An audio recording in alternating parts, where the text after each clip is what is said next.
నమస్తే. Welcome to our channel. మనతో పాటు ప్రస్తుతం బీఆర్ఎస్ లీడర్ మంజుల రాణి గారు ఉన్నారు. మరి అక్కతోనైతే మాట్లాడదాం. అక్క నమస్తే అక్క. నమస్తే అమ్మా. అక్క ఇటీవలగా అంటే ఇప్పుడు రేవంత్ రెడ్డి గారు అయితే మన దావోస్ నుంచి వచ్చినాక ఎలక్షన్ క్యాంపెయినింగ్ లో బిజీగా ఉన్నారు. అయితే ఒక మీటింగ్ లో ఏమన్నారనంటే కేసీఆర్ గారు పెట్టిన చీరల గురించి కొన్ని అనుచిత వ్యాఖ్యలు అయితే చేశారు. మరి దాని గురించి మీరేం చెప్తారు అసలు? అసలు అనుచిత వాక్యాలు కాదు, సీఎం అంటే వాడికి ఆ పదవి మీద కూర్చున్నప్పటి నుంచి వాడు అనుచిత వాక్యాలు మాట్లాడే ఈరోజు తెలంగాణ ఇజ్జత్ తీసేసింది. ఎప్పుడు ఏ స్టేజ్ మీద మాట్లాడడం అనుచిత వాక్యాలు. అసలు మహిళలకు ఆ మాట ఆయన ఏం మాట్లాడిండో విన్నరా మీరు? చీరలు డోర్లు పెట్టుకొని కట్టుకునే లాయక్ కూడా ఉన్నాయా లేదా అన్నట్టు మాట్లాడిండు. అంటే వాళ్ళ ఇంట్లో డోర్లు కుల్ల పెట్టుకొని కట్టుకుంటారా? వాళ్ళ భార్య బిడ్డ ఇట్లాంటి వాళ్ళు మహిళలతోని ఎట్లాంటి భాష మాట్లాడాలి, ఒక ముఖ్యమంత్రి అనేది కూడా తెలియకుండా సోయి లేకుండా ఈ సోయి లేని వానికి అసలు వాడు ఎప్పుడు ఏం మాట్లాడతాడో వానికి తెలియదు.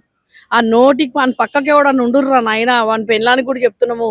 ఆడోళ్ళు కట్టుకునే చీరల దాని మీద కూడా అనుచితంగా మాట్లాడుతున్నాడంటే ఈరోజు ఒక రాష్ట్ర ముఖ్యమంత్రిని అంటారు కదా, ఒక మూర్ఖుని ఆడ మొగ ఏం లేకుండా ఈ అడవులలో అడవి మనుషులు అంటారు చూడు, అట్లాంటి భాష మాట్లాడుతుండు ఈరోజు ఈ మూర్ఖుడు ప్రబుద్ధుడు. అసలు వాడిని ఎన్ని తిట్టాలన్నా కానీ ఆ పొట్టోనికి మాటలు పేరు అంటున్నాం కదా, అన్ని తిట్లు అయిపోయినాయి. మహిళలతో మాట్లాడే పద్ధతి తెలియదు. మహిళలు 1,00,00,000 మంది మహిళలను కోటీశ్వరులను చేస్తాడంట. వాడు భాష మాట్లాడేది ఏంటంటే చీరలు కట్టుకునే ఇవన్నీ మంచిగా అనిపిస్తే మొగోళ్ళు కూడా కట్టుకోండి అనే మాటకు వచ్చింది. అంటే ఆడోళ్ళకు మొగోళ్ళకు తేడా లేకుండా ఈరోజు మొగోళ్ళు కూడా మళ్ళీ కాంగ్రెస్లో అందరు కట్టుకుంటారు. కాంగ్రెస్లో అన్ని చీరలు అంత బాగుంటే మళ్ళీ నువ్వే కట్టుకో. ఫస్ట్ నువ్వు కట్టుకుంటే వేరే వాళ్ళకి మళ్ళీ తెలుస్తుంది. ఆ మాట కూడా ఎట్లా మాట్లాడుతుందంటే డోర్లు కట్టుకునే అంటే అందరు డోర్లు కట్టుకొని పోతే ఎట్లా కట్టుకుంటారమ్మా, నాకు అర్థం కాదు. వాడు ఏం మాట్లాడుతుండో అర్థమే తెలియదు. పిచ్చోడు అయిపోయింది రేవంత్ రెడ్డి. పిచ్చోని స్థాయికి కూడా తక్కువ. పిచ్చోని కన్నా కూడా కనీసం ఎక్కడ ఏం మాట్లాడాలో పిచ్చోనికి కూడా కొంచెం ఇంగిత జ్ఞానం ఉంటుంది.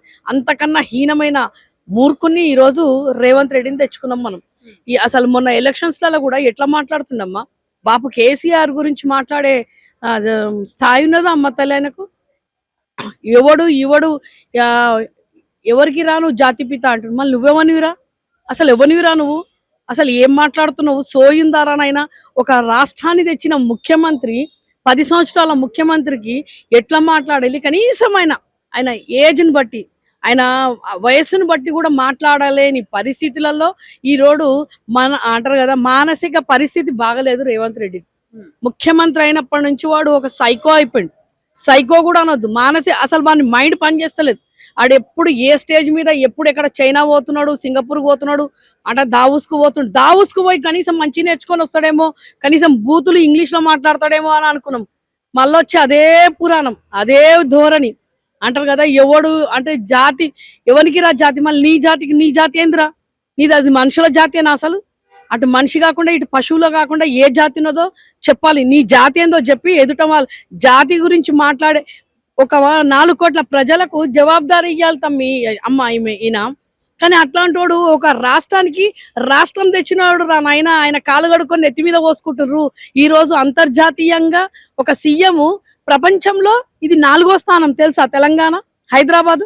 నీకు అంట్లాంటి మూర్ఖుడా ఆయన కాలు గడిగి నెత్తి మీద ఆయనకు అంటారు కదా సువర్ణ అక్షరాలలో రాస్తున్నారు ఈరోజు బాపు కేసీఆర్. 10 సంవత్సరాలలో ప్రపంచంలోనే హైదరాబాద్ ఈ రోజు 4వ స్థానంలో ఉన్నది. అది తెలుసుకోరా నాయన, నీకేం తెలుస్తలేదు. ఉన్న ఇజ్జత్ అంతా తీస్తున్నావు. నువ్వు ఎప్పుడు పడిపోతావా, ఎప్పుడు నిన్ను దింపాలనా, మళ్ళీ నిన్ను ఎప్పుడు బొందబెట్టాలనా అని నీ దాంట్లోనే నీ కాంగ్రెస్ లోనే చూస్తున్నారు. ఏం మాట్లాడాలమ్మా వాని గురించి ఏమైనా మాట్లాడాలంటే అక్కడ పిచ్చోడైపోయినారు. ఇప్పుడు సర్పంచ్ దాండి ఇప్పుడు పోయిండు కదా, పొయ్యి కూడా అక్కడ ఎట్లా మాట్లాడుతుంటే స్టేజీల మీద చూస్తున్నాను. అసలు వాడు వాని మాటలకు ఎవరికి అర్థమైతలేదు. ఈ పిచ్చోని ఎడ తెచ్చుకున్నాం రా నాయన, వీడు పిచ్చోడా మంచోడా, మళ్ళీ మతి స్థిమితం లేదా, ఎట్లాంటి మాటలు మాట్లాడాలో కూడా అర్థమైతలేదు అమ్మ. ఈ రోజు ఆడోళ్ళ చేతిలోనే వీడు దెబ్బలు తిని చచ్చేటట్టున్నాడు. ఆడోళ్ళను ఇజ్జత్ తీస్తున్నావు రేవంత్ రెడ్డి. ఆడోళ్ళు చీరలు ఎక్కడ కట్టుకోవాలో చెప్పాల్సిన పరిస్థితికి ఈరోజు దర్వాజాలు పెట్టుకుని అంటే మళ్ళీ అందరు దర్వాజాలు కుల పెట్టుకొని కట్టుకుంటారా చీరలు? మీ ఇంట్లో మళ్ళీ మీ జాతీలు అట్లా కట్టుకుంటారా? నీ అంటారు కదా, అసలు అందరిని కూడా అనేది లేదు. వాని ఫ్యామిలీ వాళ్ళు అట్లా కట్టుకుంటారా? ఎట్లా మాట్లాడుతున్నాడమ్మా, నాకు వాని గురించి మాట్లాడి పిచ్చిలేస్తట్టున్నది. ఆ తెలంగాణను దిగజారినట్టు వాడు ఏ భాష మాట్లాడుతుండు, వాడిని అంటారు కదా, వాడు మాట్లాడే భాష వాని మైండ్ సెట్ అదే ఉన్నది. దిగజారిపోయిన మైండ్ సెట్ ఉన్నది వానికి. ఆ దిగజారినందుకే ఈ రోజు ఇష్టం ఉన్నట్టు మాట్లాడుతున్నాడు. ఎక్కడ పోవు. ఇప్పుడు మొన్న పోయిన దగ్గర ఏ స్టేజ్ మీద పోయినా కానీ ఎట్లా మాట్లాడుతున్నాడు. దానికి తగ్గట్టు దాంట్లో ఆ, అద్దంకి దయాకర్, నాయన నీకు లేక ఒకటి ఇన్నేళ్ల నుంచి నువ్వు వరిలిన దానికి నీకు ఒక పొజిషన్ ఇచ్చిర్రు, దానికి ఇజ్జత్ పెట్టుకో. ఏం మాట్లాడుతున్నావురా నువ్వు? ఎవనివిరా? కేటీఆర్ అంటావు. నువ్వెవనివిరా అసలు? ఎక్కడికించి వచ్చినావురా నువ్వు? ఆ కేటీఆర్ ఎవరు అని అడుగుతున్నావు. కేటీఆర్ నీ అయ్య, మళ్ళీ నువ్వే నీ అయ్య నీ పేరు చెప్పుకునే తగ్గట్టున్నదారా మళ్ళీ నీ అయ్యది? వాళ్ళ అయ్య పేరు చెప్పుకొని ఈడదాకా వచ్చిండు. వాళ్ళ అయ్య పేరు చెప్పుకొని హైదరాబాద్ ఇమేజ్ ను పెంచిండు కేటీఆర్ అన్న. మీరేం తెచ్చిండ్రా? 2 ఏళ్ల నుంచి ఏం పీకిండ్రా మీరు? యా మూర్ఖ ముఖ్యమంత్రి వాని పొట్టోడు మాట్లాడితే మాత్రం మీకు దాన్ని విమర్శించే లేదు. ఆ పొట్టోడు నోట్లో మన పోయి రాసిడు. కాంగ్రెస్ వాళ్ళు అద్దంకి దయాకర్ కు చెప్తున్నా, సిగ్గుశరం ఏమైనా ఉండాలి నీకేమన్నా? నువ్వు పొట్టోని నోట్లో పోయి ఏమన్నా పోయి వాడు మాటలు బంద్ చేస్తే వేరే వాళ్ళు బంద్ చేస్తారు. వాడు మాట్లాడినందుకే కదా ఈ రోజు మేము రెచ్చగొట్టి మాట్లాడిపిస్తున్నాడు. సిగ్గుశరం ఏమైనా ఉందా కాంగ్రెస్ వాళ్ళకు? ఏదో అంటారు కదా, ఏదో పొజిషన్ ఇచ్చిండ్రు అని ఇన్ని రోజులు కుక్కర్లినట్టు వరుతున్నాడు. ఏ ఛానల్లో ఏడినా ఆయనకి ఏమి ఇవ్వకపోతే గది ఇచ్చిండ్రు, ఎమ్మెల్సీ ఒకటి. ఆ ఎమ్మెల్సీ ఇచ్చినందుకు కేటీఆర్ ఎవడు అనేది తెలుసుకోవడానికి నీ జీవితం సరిపోదు. కేటీఆర్ చరిత్ర తెలుసుకొని, కేటీఆర్ హైదరాబాద్ ను తెలంగాణను ప్రపంచంలో పటంలో ఈ రోజు హైదరాబాద్ 4వ స్థానంలో ఉన్నది. సిగ్గున్నదారని మీకు ఏం తెచ్చిండ్రా 2 ఏళ్ల నుంచి? మీరు ఏ కంపెనీ తెచ్చిండ్రా? మొత్తం హైడ్రా తెచ్చి లగచర్య పిల్లలను మొత్తం తెలంగాణ 2 ఏళ్ల నుంచి బొందబెట్టి ఈ రోజు కేటీఆర్ ఏంద్రా అంటున్నావు. నువ్వెవనివిరా అసలు? నీకేం పదవి? నీ పదవి బిచ్చం ఎత్తుకొని, నీకు బిచ్చం ఎత్తుకుంటే ఏడుస్తే నీకు ఇచ్చిర్రు. అది కూడా దాని గురించి నువ్వు మాట్లాడాల్సిన కేటీఆర్ మాట్లాడే స్థాయికి నువ్వు లేవు. కేటీఆర్ కాలి గోటికి పనికిరావు. నువ్వు కేటీఆర్ గురించి మాట్లాడేంత దమ్ము నీకెక్కడున్నదిరా? కేటీఆర్ ఎవడరా అన్నట్టు నువ్వెవనివిరా? నువ్వు ఎక్కడికించి వచ్చినవరా అసలు? ఖాళీ టీవీలలో కూర్చొని మాట్లాడు కాదు, ప్రజలలో పోయి పనిచేయి పని. యూరియా ఇయ్యలేని అసమర్థత పాలన చేసుకుంటా బండబూతులు రేవంత్ రెడ్డి మాట్లాడుతుంటే ఏం నోట్లలో ఏమైనా పెట్టుకున్నారా మీరు? మీ కాంగ్రెస్ వాళ్ళు అందరు నోట్లలో ఏం పెట్టుకున్నారా? సిగ్గులేదా? సిగ్గుశరం ఏమైనా ఉండాలా? ముఖ్యమంత్రి మాట్లాడే మాటలు మాట్లాడుతుంటా ఏమీ లేదు. బండ బూతులు మాట్లాడే ముఖ్యమంత్రికి అసమర్థత ఇస్తున్నారు. వీళ్ళందరి సమర్థత. ఇంతమంది ఇంత బూతులు మాట్లాడుతుంటే వాళ్ళ నోట్లో ఏమైనా యాసిడ్ పోస్తామని తెలియలేదా అమ్మ వీళ్ళకు? ఆడోళ్ళకైనా మొగోళ్ళకైనా కానీ ఏం ముఖం పెట్టుకొని మాట్లాడుతున్నారు వీళ్ళు? ఎక్కడున్నారు ఎమ్మెల్యేలు? మినిస్టర్లు ఎక్కడున్నారు? వాడు ఇష్టం ఉన్నట్టు బండ బూతులు నోటికి బట్ట లేకుండా మాట్లాడుతున్నాడు. వాళ్ళని వీళ్ళు అసమర్థిస్తున్నాడు. కేటీఆర్ ఖాళీ పొట్టోడు అంటే మీకు ఇంత కోపం వస్తే, గత మాజీ ముఖ్యమంత్రిని తెలంగాణ తెచ్చిన యోధిని పట్టుకొని ఇష్టం వచ్చినట్టు పెద్ద మనిషిని అంటుంటే మీ నోట్లో ఏం పెట్టుకున్నారా? అప్పుడు ఏం మాటలేదా? వాళ్ళ అయ్యనంటూ ఊకుంటారా? నీ అయ్యనంటూ ఊకుంటావా? వాళ్ళ అయ్య ఆయన ఒక రాష్ట్రానికి ముఖ్యమంత్రి 10 సంవత్సరాలు చేసిండు. తెలంగాణ తెచ్చిన యోధుడైన ఆయనను పట్టుకొని అంటే ఊకోవాలి. ఒక పొట్టోడ అంటే మీకు కోపం వస్తుంది. బొంద పెట్టేస్తాం బిడ, పొట్టోని బొంద పెడతాం. మిమ్మల్ని కూడా వాళ్ళెమ్మడి ఎవరైతే దొత్తులు వలుకుతుంటారో వాళ్ళని కూడా బొంద పెడతాం. ఎక్కువ తక్కువ మాట్లాడకు అద్దంకి దయాకర్. ఇన్ని రోజులు నీ గురించి మాట్లాడలే. ఏమైనా నాటకాలు చేస్తున్నావురా? నీకేమన్నా వచ్చినాయి? పదవియంగానే నెత్తికి అంటారు కదా, కొమ్ములు వచ్చినట్టు చేస్తున్నావు. అయితే ఇటీవల ఎలక్షన్ క్యాంపెయినింగ్ లో కూడా కేటీఆర్ గారు కూడా కొన్ని రేవంత్ రెడ్డి గారి పైన అనుచిత వ్యాఖ్యలు కూడా చేశారు. మరి దానికి కూడా కేటీఆర్ గారి పైన కూడా ఒక నోటీస్ ఇవ్వడం అయితే జరిగింది. మరి దాని గురించి ఏమంటారు అసలు? బరబ్బర్ అని ఇస్తాడు, బరబ్బర్ అంటాం.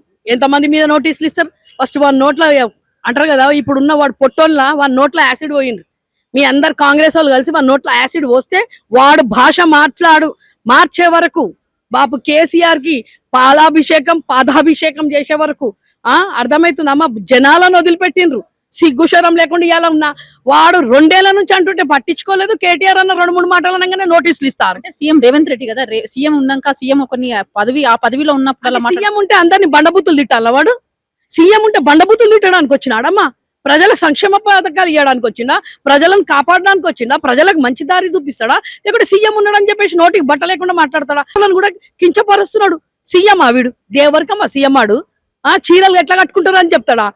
దర్వాజాలు కట్టుకొని దర్వాజాలు ఇప్పుకొని కట్టుకోండి అని చెప్తాడా? వాళ్ళ ఇంట్లో దర్వాజాలు అన్ని కుల్ల పెట్టుకొని మెయిన్ రోడ్కి వచ్చి కట్టుకుంటారంటనా? అని బిడ్డ అని పెన్లాంగిన కాంగ్రెస్ లో అందరు మెయిన్ రోడ్ మీదకి వచ్చి కట్టుకుంటారంటనా? అంటే వాడు ఇష్టం ఉన్నట్టు మాట్లాడవచ్చు. బండబూతులు లాగుల తోండలు ఇడుస్తా అంటారు, పేగులు పోసుకుంటా అంటాడు, గుడ్లు వీక్తా అంటాడు, 100 మీటర్ల తొవ్వి అన్న పెడతా అంటాడు. ఎన్ని మాటలు వాడనొచ్చు. ముఖ్యమంత్రి అయ్యి సీఎం అయ్యి అందుకు ఇచ్చిర్రా వానికి ఈ బండ బూతులు మాట్లాడడానికి ఇచ్చిర్రా సీఎం గాడానికి? సీఎం కన్నా ముందు మాట్లాడినవే మరి బేషరంగా. కనీసం సీఎం అయినాకన్నా లజ్జ ఏమన్నా దావుస్కి ఎందుకు పోయాడు? సకరాకనికి పోయినాడు ఇట్లాంటి మాటలు మాట్లాడడానికి. ఈ రోజు కేటీఆర్ అన్న ఒకటి రెండు పొట్టోడో పిట్టోడో అంటే ఈ రోజు నోటీసులు ఇస్తావా? మళ్ళీ ఈయనకి ఓడిస్తలేడు. 4 కోట్ల ప్రజల నోటీసులు ఇస్తే ఎడబెట్టుకుంటున్నట. ఓటుకు నోటు దొంగ. ఈ రోజు మళ్ళా మాట్లాడతావా? దొంగనమ్మ వాడు. ఓటుకు నోటు దొంగ. 80-90 అవున్నాయి కేసులున్నాయి. వాడిని ఎవడు పట్టించుకోడా? వాని దాంట్లో ఆడవాళ్ళు ఎట్లా తిరుగుతారు చూస్తలేరా? ఎందుకు నోటీసులు ఇస్తారు? దేనికోసం నోటీసులు ఇస్తారు? మళ్ళీ వీనికి నోటీసులు ఇస్తే వీడు నిన్న చూడు ఆడ నాంపల్లి దగ్గర అన్న అంటారు కదమ్మా, అన్ని ఏవైతే ఈ నోటుకు నోటు దొంగ ఇవన్నీ FSLS ఏదో అది దాన్ని ఏవైతే అన్ని మన భద్రపరుస్తారో అది గాలిపోయింది. ఎట్లా గాలిపోతుంది అమ్మా? ఈ నోటుకు నోటు దొంగ అన్ని అందులో ఉన్నాయి. ఈయన 10 మంది ఎట్లయితే ఎమ్మెల్యేలు పోయినరో వాళ్ళ ప్రూఫ్లు ఉన్నాయి, ఇవన్నీ ఉన్నాయి. అలా గాలిపోయింది. ఎట్లా గాలిపోతుంది? పోలీస్ స్టేషన్ పక్కకే ఉన్నది. మళ్ళీ ఇవన్నీ అందరు ఎవరు బిజీలో వాళ్ళు ఉన్నారు. ఆ పొట్టోడు అది గాలబెట్టిండి. ఎట్లా గాలుస్తుంది? మొన్ననే ఒకటి ఫర్నిచర్ది గాలిపోయింది. మళ్ళీ ఇది ఏవైతే మనము ప్రూఫ్స్ ఉంటాయో అవన్నీ ఆ బిల్డింగ్ గాలిపోయింది. ఇన్నేళ్లు లేని చరిత్రలో లేనిది ఎట్లా గాలిపోతుంది? ఈ పొట్టోడు గాలబెట్టిండే కదా. ఈ పొట్టోడు ఎట్లయితే ఓటుకు నోటు దొంగ ప్రూఫ్స్ దొరకొద్దని చెప్పేసి కాలబెట్టిండు. సిగ్గుందా రేవంత్ రెడ్డి నీకు? ఇట్లా ఎంతమందిని ఎట్లా గాలుతుందమ్మా? అది సిబిఐకి ఈడీకి ఇయ్యండి. ఎట్లా గాలుతుంది? ఎట్లా గాలిందో సిబిఐకి ఇయ్యండి బిడ్డ, ఈడీకి ఇయ్యండి. సెంట్రల్ నుంచి రావాలి. ఈ రోజు మార్నింగ్ బీజేపీ ఆయన చనిపోయిండు. వాళ్ళను మక్తల్ అలా చనిపోయారు. వాడిని పాపం ఆయనను 2 రోజులు 3 రోజుల నుంచి టార్చర్ పెడుతున్నట. గెలిచినా నిన్ను బతకనీయమంట. అంటే ఇట్లాంటిదారా కాంగ్రెస్ అంటే? ప్రజాపాలన, దౌర్జన్య పాలనమా? దౌర్జన్యంగా ఒక మనిషి చనిపోయిందంటే ఎట్లా చనిపోయిండమ్మా? వాళ్ళను అంటారు కదా, ఏమంటారు, బ్లాక్మెయిల్ చేసిరంట. ఫోన్ కూడా గుంజుకున్నారంట పోలీసు వాళ్ళు. ఏమన్నట్టమ్మా? అసలు ఎక్కడ పోతుంది తెలంగాణ? ఈ రోజు బాపు కేసీఆర్ ఉన్నప్పుడు ఫ్రెండ్లీ పోలీసు ఉండే.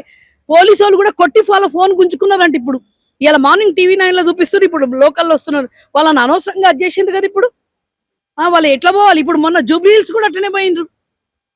జూబ్లీ హిల్స్ వాళ్ళు కూడా అట్లనే పోయినరు. వాళ్ళు వెళ్ళిపోతున్నారు కదా. పోనీయా? అసలు ఏమన్నట్టు? అసలు ఏమీ అర్థమవుతుంది. జూబ్లీ హిల్స్ లో కూడా రిగ్గింగ్ చేసి గెలిచిండ్రు.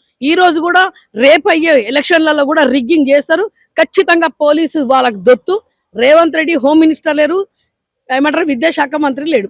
కాబట్టి రేవంత్ రెడ్డి చేత ఆట ఆడిపించుకోవడానికే ఈ రోజు రేపటి ఎలక్షన్లు కూడా అన్ని రిగ్గింగ్ చేస్తారు. ప్రజలను ఎక్కడంటే అక్కడ బీఆర్ఎస్ వాళ్ళ మీద దాడులు చేస్తున్నారు. మొన్న హరీష్ అన్న మీద కూడా దాడి చేసిండ్రు. అర్థమైందమ్మా? ఎక్కడదక్కడ దాడులు చేసుకుంటా ఇట్లాంటి దొంగ పరిపాలన చేసుకుంటా మళ్ళీ రాహుల్ గాంధీ ఏమో ఇయ్యాలని కూడా చూపిస్తారు. ఆడ ఎక్కడ ఢిల్లీలో పార్లమెంటులో రాజ్యాంగంది వేరే వాళ్ళది ఏదో చూపించుకుంటా మాట్లాడుతున్నాడు. మళ్ళీ వీడేమో ఈడ సిగ్గు తప్పేమో వీడు ఇట్లాంటి అరాచకాలు చేస్తున్నారు. ఆ పొట్టోనికి ఎవరు చెప్తారో ఏమో. ఈ పొట్టోడు ఆ పొట్టోడు మొత్తం అంటారు కదా తెలంగాణలో, అక్కడ ఢిల్లీలో, మళ్ళీ ఇప్పుడు కర్ణాటకలో కూడా కుంభకోణం అవుతున్నాయి. ఏమేమి అవుతున్నాయో చూడండి. ఇప్పుడు కాంగ్రెస్ ఎక్కడుందో అక్కడ దొంగలు దొత్తులు. కాంగ్రెస్ ఈ రోజు బీజేపీ కలిపి ఈ రోజు ఇక్కడ ఆడుతున్న నాటకం అని నేను చెప్తున్నా. ఏం తీసుకొచ్చిరమ్మా ఇప్పటి నుంచి? సెంట్రల్ నుంచి ఈ 2 ఏళ్ల నుంచి ఏం తీసుకొచ్చారు?